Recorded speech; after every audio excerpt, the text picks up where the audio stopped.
Bismillah, Assalamualaikum warahmatullahi wabarakatuh. Alhamdulillah, hamdan katsiran thayyiban mubarakan fi kama yuhibbu rabbuna wa yardah. Asyhadu an la ilaha illallah, asyhadu anna Muhammadan abduhu wa rasuluh, amma ba'd. Untuk pertama kali izinkan saya memperkenalkan diri terlebih dahulu. Saya Zulfa dari Prodi Pendidikan Bahasa Arab, Sekolah Tinggi Agama Islam Masjid Syuhada.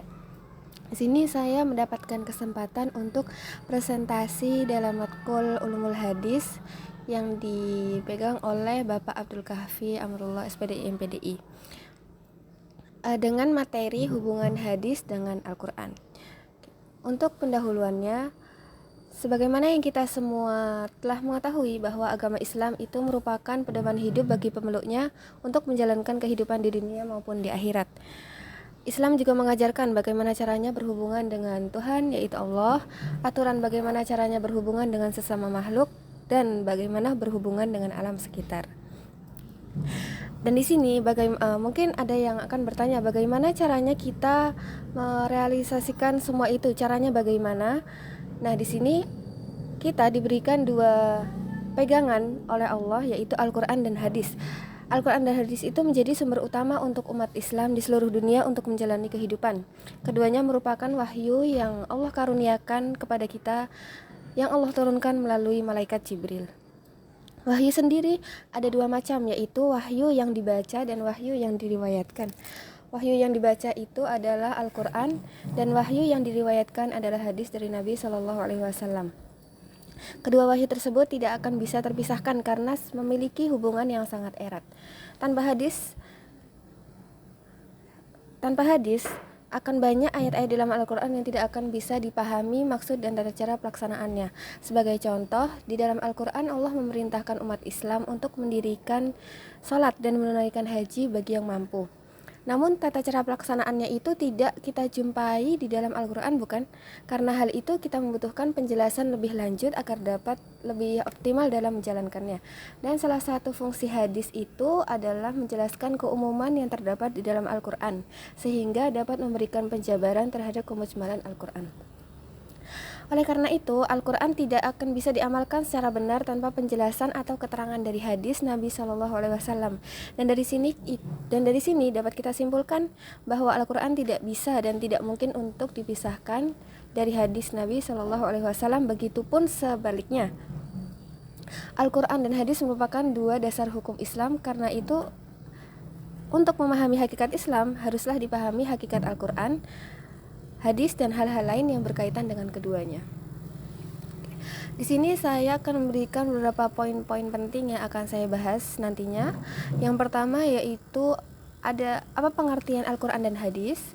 Yang kedua ada apa dalil kehujahan sunnah. Yang ketiga fungsi hadis terhadap Al-Quran.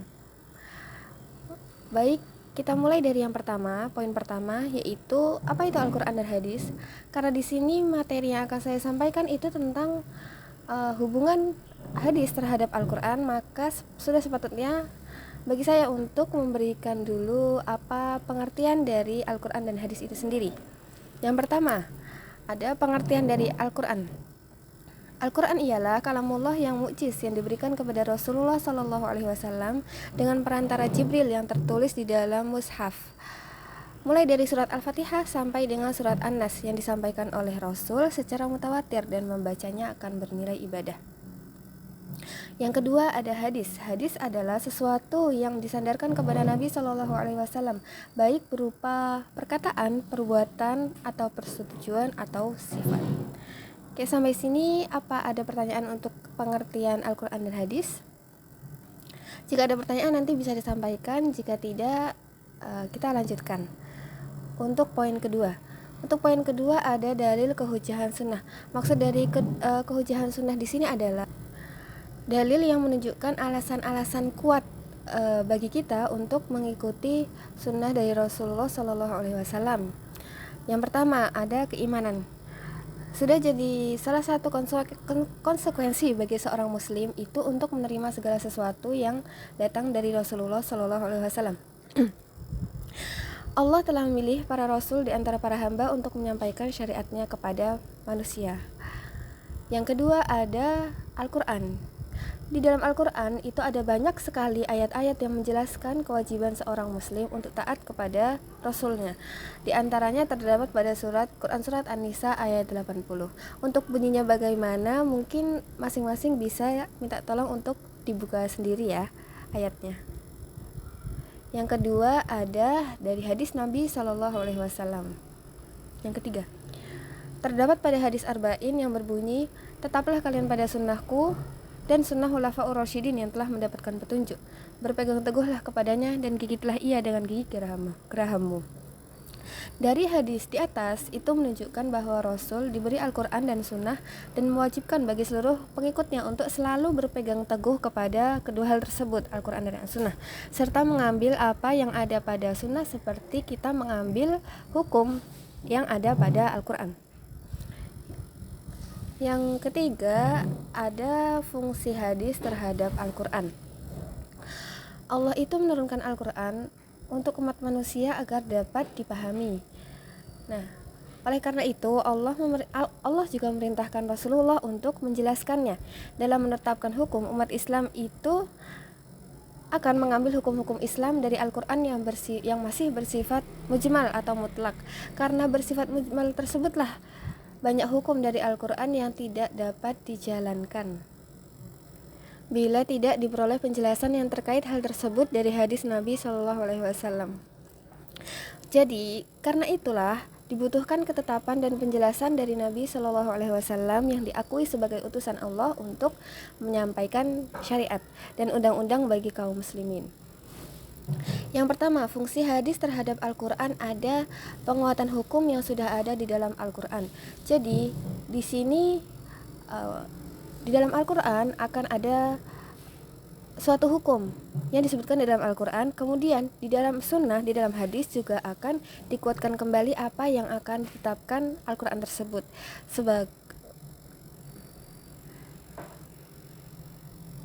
Sebagai contoh, di dalam Al-Quran itu disebutkan bahwa kita sebagai seorang muslim itu diwajibkan untuk melaksanakan sholat. Nah, di dalam hadis juga nanti akan disebutkan akan ada hukum juga bahwa kita diwajibkan juga untuk menjalankan sholat. Dan bahkan di dalam hadis itu akan dijelaskan pula bagaimana tata caranya, waktu-waktu pelaksanaannya itu kapan saja dan sebagainya. Untuk fungsi hadis terhadap Al-Quran yang kedua yaitu menjelaskan ayat Al-Quran.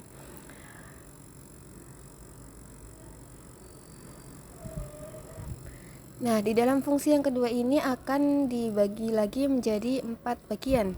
Yang pertama yaitu merincikan yang global. Maksud dari merincikan yang global ini adalah hadis itu memberikan penjelasan atau perincian lebih lanjut terhadap ayat-ayat Al-Quran yang bersifat umum atau ringkas. Beberapa ayat Al-Quran itu memberikan perintah atau larangan secara global tanpa penjelasan rinci, dan hadis datang untuk memperjelas bagaimana perintah tersebut dijalankan dalam praktiknya. Contoh dari fungsi ini bisa dilihat dalam kita ambil contoh yang tadi ya. Fungsi ini bisa dilihat dari ayat yang memerintahkan kaum muslimin untuk menjalankan sholat. Dalam Al-Quran perintah untuk melaksanakan sholat disebutkan, tetapi rincian tentang bagaimana cara melaksanakan sholat, jumlah rakaat dan waktu-waktu sholat dijelaskan melalui hadis, bukan di Al-Quran itu sendiri. Jadi hadis berfungsi untuk perinci dan menjelaskan hal-hal yang tidak bisa dijelaskan secara mendetail di dalam Al-Quran. Yang kedua, membatasi yang bebas.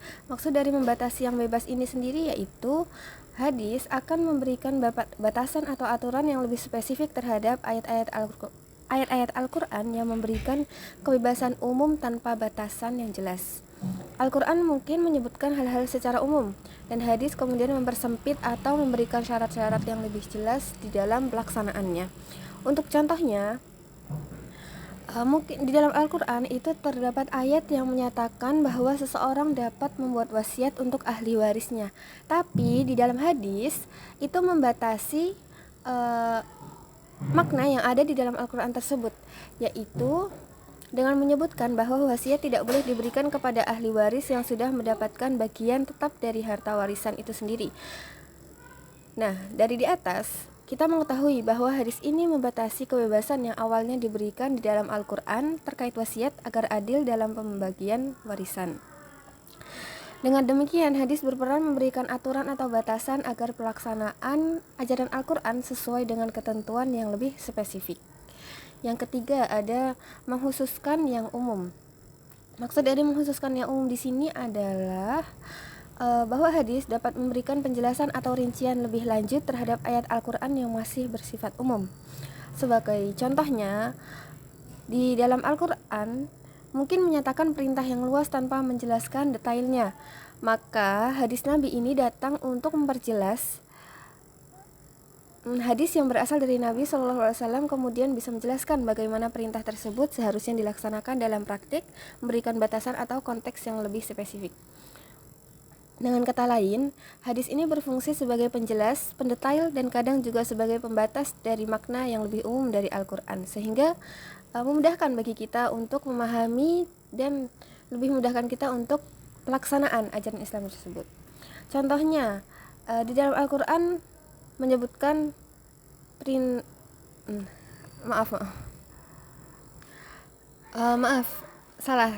Ini contoh dari menghususkan yang umum itu ada misalnya dalam ayat Al-Quran itu disebutkan wajib bagi kita untuk melaksanakan puasa. Nah, di dalam hadis akan dijelaskan lebih rinci lagi bagaimana caranya kita melaksanakan puasa. Untuk puasa sunnah atau puasa wajib itu kita diharuskan seperti apa. Yang keempat, ada menjelaskan sesuatu yang masih samar. Yang keempat, ada menjelaskan yang samar. Di dalam hadis dapat memberikan penjelasan atau klarifikasi terhadap ayat-ayat yang mungkin tidak terlalu jelas atau bisa diinterpretasikan dengan berbagai cara. Untuk contohnya, kita ambil ayat mengenai zakat. Di dalam Al-Quran mungkin ayat mengenai zakat itu hanya secara umum saja, hanya menyebutkan kewajiban untuk membayar zakat, tapi tidak dijelaskan secara rincian jenis harta yang dikenakan zakat, besaran atau cara pembayarannya itu seperti apa. Nah, di sini hadis dapat menjelaskan hal-hal tersebut secara lebih spesifik sehingga umat Islam dapat memahami dan melaksanakan kewajiban zakat dengan benar. Oke, sudah selesai untuk penjelasan fungsi nomor 2, yaitu menjelaskan ayat Al-Quran. Kita beralih ke fungsi hadis terhadap Al-Quran untuk poin yang ketiga. Untuk poin yang ketiga, yaitu sebagai sumber yang terpisah dari Al-Quran. Sunnah juga merupakan sumber hukum setelah Al-Quran. Oleh karena itu, banyak hukum agama yang ditetapkan lewat hadis tanpa ada keterangan dari Al-Quran. Hal ini dapat diterima karena keduanya merupakan wahyu yang juga diturunkan oleh Allah. Jadi untuk hukum, tidak semua hukum itu diambil dari Al-Quran. Ada juga hukum terpisah yang hanya ada di dalam hadis saja.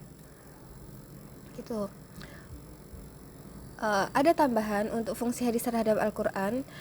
Pada masa Rasulullah SAW tidak ada sumber hukum selain kitab dan sunnah. Di dalam kitabullah itu hanya terdapat pokok-pokok yang bersifat umum bagi hukum syariat tanpa pemaparan rincian keseluruhannya. Dan secara global, sunnah atau hadis itu berjalan berdampingan dengan Al-Quran, menjelaskan yang mubham, merincikan yang mujmal, membatasi yang mutlak, serta menghususkan yang umum dan menguraikan hukum-hukum dan tujuan-tujuannya, di samping membawa hukum-hukum yang belum disebutkan di dalam Al-Quran. Sebagaimana firman Allah di dalam Quran surat An-Nahl ayat 44 yang berbunyi bil bayyinati a'udzubillahi minasyaitonirrajim bil bayyinati wazzubur wa anzalna ilaika dzikra litubayyana lin-nasi ma nuzila ilaihim wa la'allahum yatafakkarun. Dari ayat di atas itu kita dapat mengetahui bahwa sunnah itu menjelaskan Al-Quran dari berbagai segi, yang menjelaskan ibadah dan hukum yang bersifat global. Sebagai contoh, di dalam Al-Quran, Allah mewajibkan seorang muslim untuk mendirikan sholat tanpa menjelaskan waktunya, rukunnya, ataupun jumlah rakaatnya.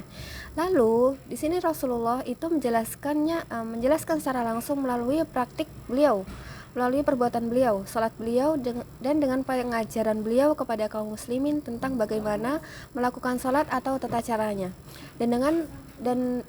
Dengan sabda beliau, yaitu sallu kama ra'aitumuni usolli, salatlah kalian sebagaimana kalian melihatku salat.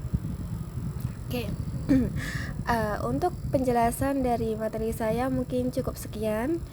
Untuk kesimpulannya, jadi dari semua yang sudah saya sebutkan tadi, bahwa agama Islam itu mempunyai dua referensi utama bagi pemeluknya untuk dijadikan pedoman hidup, yaitu Al-Quran dan hadis. Al-Quran dan hadis ini tersendiri mempunyai makna yang berbeda-beda. Yang Al-Quran itu kalam Allah, jadi perkataan Allah yang diturunkan langsung kepada Rasulullah. Sedangkan hadis itu lebih ke perkataan, perbuatan maupun sesuatu yang disandarkan kepada Rasulullah Shallallahu Alaihi Wasallam. Dan keduanya itu saling terikat satu sama lain dan saling berhubungan, tidak akan bisa dan haram hukumnya apabila seseorang hanya meyakini dan mengikuti salah satunya saja. Nah, untuk kaitan hadis terhadap Al-Quran itu ada berapa? Ada 3 ya. Yang pertama ada penguatan sunnah terhadap Al-Quran.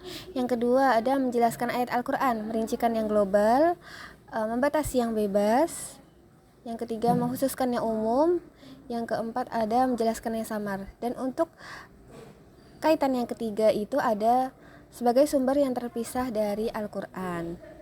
Oke, untuk video ini saya cukupkan sampai di sini. Apabila ada benarnya itu hanya datang dari hanya datang dari Allah Subhanahu wa taala, dan apabila ada kesalahan baik secara lisan maupun tulisan itu murni kesalahan dari saya dan syaitan.